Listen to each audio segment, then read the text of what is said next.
Football দুনিয়ায় যেন ধরা দিল এক টুকরো রঙিন স্বপ্ন। বয়স যে অনেকের কাছে শুধুই একটি সংখ্যা তা আবারও প্রমাণ করে দিলেন ব্রাজিল নারী ফুটবলের জীবন্ত কিংবদন্তি মার্তা।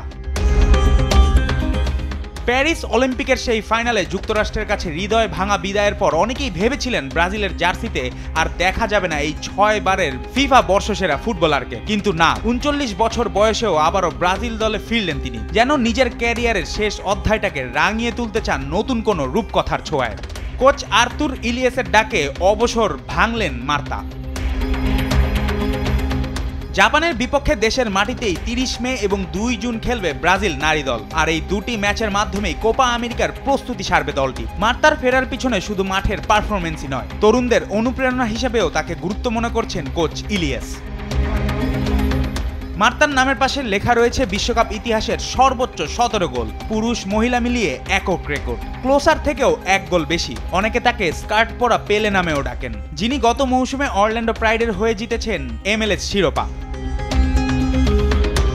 আগামী 12 জুলাই ইকুয়েডরের পর্দা উঠবে নারী কোপা আমেরিকার 10ম আসর। আগের 9 আসরের মধ্যে 8 বারই শিরোপা উঠেছে ব্রাজিলের হাতে। এবার কি মার্তাকে নিয়ে সেই সোনালী ইতিহাস আরও একবার লিখতে পারবে ব্রাজিল?